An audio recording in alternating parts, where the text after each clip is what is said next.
Triple E Elvis 777 clocking in, boys and girls, ladies and gentlemen, here for the people, even if the people don't need me. Today we're going to be talking about, oh wow, little dog just escaped. Today we're going to be talking about a little bit backstory of my family and me and how I got here. So we're going to go way back, because fortunate enough, I could go way back. I'm fortunate enough to know a lot of my family. So I'm not a suburban dude, so let me start with that. My family has been on the same plot of land for like 90 years. Okay, I know that's foreign to a lot of people. I'm gonna take it way back. So my dad, his dad, and his dad. All right, so my great-great-grandpa, his name was Ivan Lee. I'm not gonna give my last name, I guess. I mean, it is what it is. If you find it, you find it. If you don't, you don't. So Ivan Lee, he went in with his brother. I don't know his brother. That's how far it was. He went in with his brother and bought 32 acres back in the day for next to nothing. Back when land was cheap, when there was nothing around, and pretty much you're buying a property out in the middle of nowhere.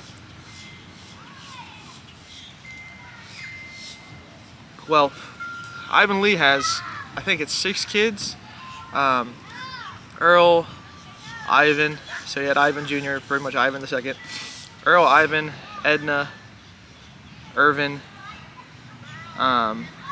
Elaine. So it might be 5. I could be missing one, so if my family's watching, fact check me. I didn't meet every one of those people. I only met 3 of those people because one of them was my grandpa. So Earl was my grandpa. And then that comes down to my dad, David. So Earl Lee, so Ivy Lee, Earl Lee, David Lee, and then my brother is Devin Lee. Okay, so that's 4 generations. That's almost 100 years right there. Here's the twist. My grandpa, he was 7 years old when Ivan Lee, his father, passed away. His father passed away, had a heart attack. Wheelbarrow. He had a wheelbarrow and he was wheelbarrowing. Fact check me, family, if I'm wrong, but this is what I think I remember. He was wheelbarrowing and he had a wheelbarrow. He was working and was walking and had a heart attack and died. And all his children were younger than 10. So one of them was actually 6 months old, and I think that was Edna. Edna was 6 months old when her dad died. So now you have a single mother with 5 kids. So it was a struggle, right? I know there was a story where my grandpa would have to go every summer every summer he would have to go to Georgia and pick cotton, and it was like 18 cents a pound or something like that.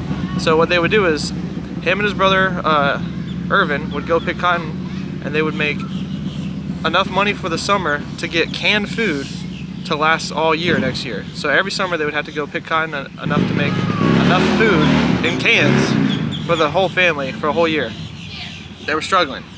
But there's a beautiful part of this story is that as they got older, my grandpa ended up, he started becoming like him and his brother Irvin. These are the ones I know because I was alive during their time. They came from pretty much nothing, single mom household, and then turned that into, owned a sawmill, started pushing shavings, pushing firewood, you know, just any way you could get it while simultaneously going to school and maintaining a church. So they did a lot of things. I can safely say that my grandfather never took any money from the church, and he was willing to work and show that even somebody with no background can make it. So he was one of those people that was like, it's wrong to take from the church, so sorry to all the pastors that go to the church and take the money as, you know, their livelihood. But he was saying, no, that's wrong, that's evil. Now, I mean, I guess you could have your opinion on that, but he was showing, look, I could do all of it. I'm going to school, I'm running a sawmill business, and I'm taking care of the church. So kudos to him for that, because I could never run a church, I wouldn't want to. But he came out from nothing. Didn't even know his dad. At 7 years old, lost his dad. So him and Irvin, my Uncle Irvin, RIP to both of them, they're not here with us anymore. Irvin used to, every morning he would come over and they would run the sawmill from home. It went from having no money to pushing, we're talking about pushing wood, bro. Pushing wood. So I remember there's a truckload of shavings. You could give horses for $300 a load. So anything's possible, man. Anything's possible. I don't remember which degree he got. I was young. He died. My grandpa, my papa died when I was probably 16, 17. I was in high school. That was a rough one for me. But yeah. So the beautiful thing is, my grandpa and my grandma stayed together their whole life. Not a lot of people could say that. So then from their kids, my grandpa Earl had Mary, Marcia, Vicky, David, which is my dad. So out of that, now I have a huge family, and each one of those people I just named have 2 kids minimum, you know? So my household, I have a brother, a sister, and me, and then now even my sister's got children. So it goes on. It doesn't end there, but from a shack with 5 people barely able to afford food, we have multiple households now. Everybody's got jobs, everybody's working. My dad builds planes for Northern Grumman. And we're not scared to work. You know, I just took the easier route because, you know what? I worked outside, I worked hard with those people, man. Pushing pencils is way easier than working in the sun, throwing wood. I was throwing wood my whole life. You know, like, nothing was given, you know, it was earned. And that's the thing, is a lot of people get handouts, but I'm not even mad at you get a handout. If your family built that legacy for you, good. You know, I'm not gonna blame the next man, you know, it's just the question is what do you do with it, right? I mean, I'm fortunate enough to know that my family's history goes back years, man. Like, a lot of people don't even know their daddy, don't know their mama. I know my family from the pretty much top down. I mean, yeah, I don't know them personally. Like, my grandpa didn't even know his dad personally, but without that man, we wouldn't have the property we had. Of course, you know, years later, the government comes through and eminent domain. We all had. I'll give an example. So we had, out of my grandpa's household, we had 5 families on the 32 acres, or the 10 acres. We could break it down to 10 because some of that was sold. So we had right next door my aunt, right next door my other aunt, my grandma, my other aunt, right? Their children. So it's like a giant family community. It's not Waco. We're not doing none of that crazy stuff because we're like 5 minutes away from town, 10 minutes away from town. Because town actually moved closer to us. When we got the property, nothing was around. So eventually what happens is development starts coming around us, and that gets to the point now where modern day, about 3-4 years ago, eminent domain. If you don't know what eminent domain is, that means the government's taking your property regardless if you like it or not. They're supposed to fairly compensate you for it. But unfortunately, my grandpa was dead. We had an offer a while ago for our property from Randy Ringhaver. If you don't know who that is, look up Randy Ringhaver. Owns Caterpillar. If you don't know what Caterpillar is, then you're probably not from here. Yeah, and my grandpa turned it down. Why? Because our family was on the plot of land for 90 years, right? So he said, you know what, that's a lot of money, but what's more important to me is family and the legacy that we've lived, and we're all close together. And that's how it was. He passed his way, unfortunately, at 70, 72, 73. And what he does, the government pretty much comes through and attacks my grandma. I'm gonna put it like that because now she's by herself, barely being able to afford anything, living on Social Security. Obviously my grandpa built a legacy, but she couldn't run a sawmill. So my dad's trying to struggle to run the sawmill and work his other job that he's been at for 18 years. Government comes through, says, you know what, we're getting this land regardless how you feel or not, eminent domain. It's supposed to fairly compensate you.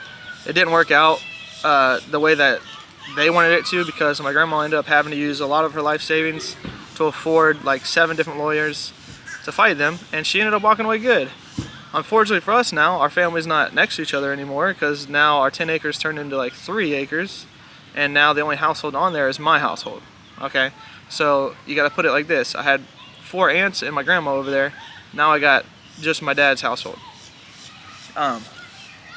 We're secluded people, man. Like we like sticking to ourselves. You know, we don't need. I don't want a neighbor right next to me. Like I don't want to throw a rock and hit my neighbor's house. No, I just want family right there. So sometimes I can't relate to the suburbs, but you know, I don't have any hatred towards people in the suburbs. If you pay taxes, you know, I'm not a gang mentality person. You know, do what you gotta do.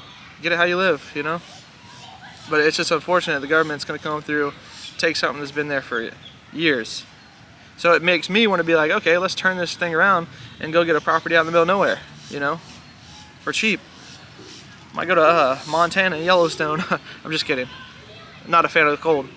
I'm a Florida boy, man. Florida's not that freezing in Florida. Like, I don't even. It's February right now, and I'm over here in shorts and a polo, you know.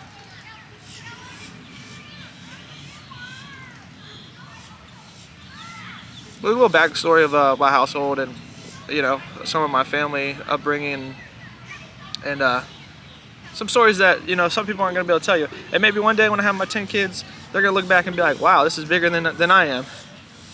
Because if not, I'm going to spank the crap out of them. No, I'm just kidding. Or am I? Do.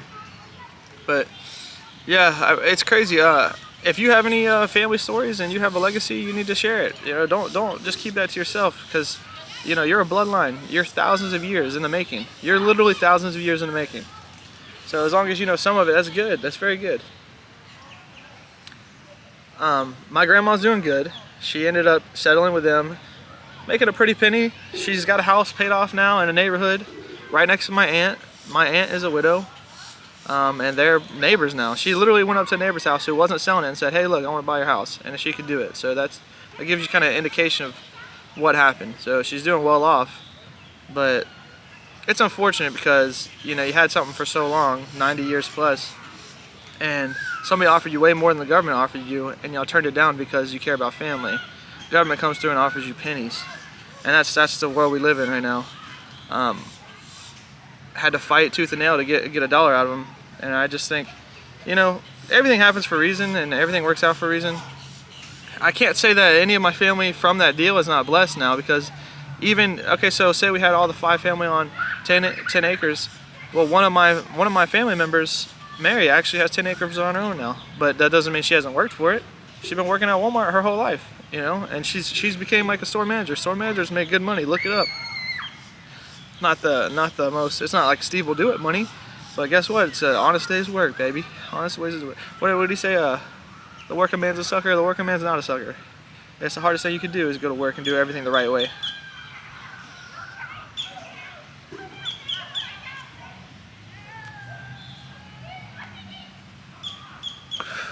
You should be proud of things that you do. And the thing is that you get to pick yourself up by the bootstraps and make it happen.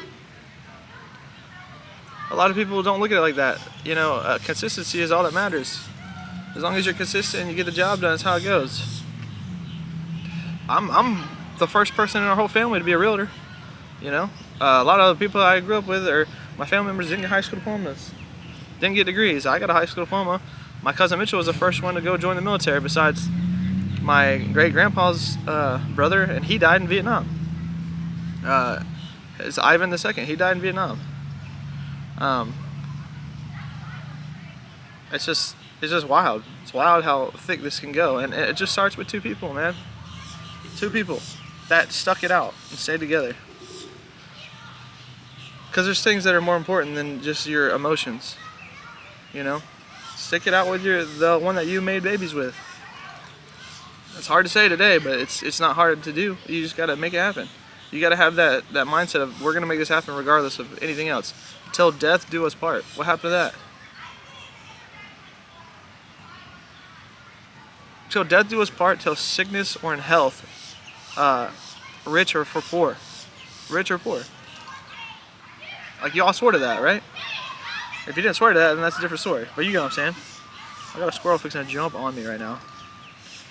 Either way, guys, I just want to share a little bit of my backstory. I'm not a suburban dude. I don't really care about all that.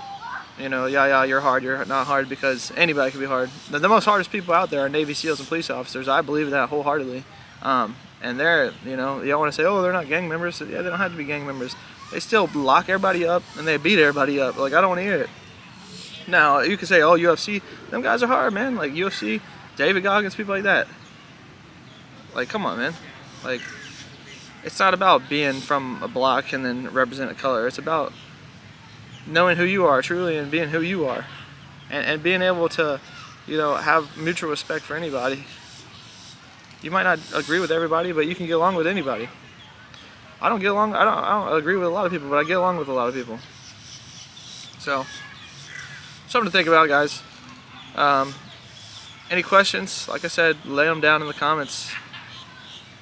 Years of work is what it took to get where we're at today. I have it a lot easier than a lot of those guys, and I love it. And I'm not taking it for granted though. I'm still getting up and working. I'm gonna make something happen, right? You can't just sit on your butt and not make something happen.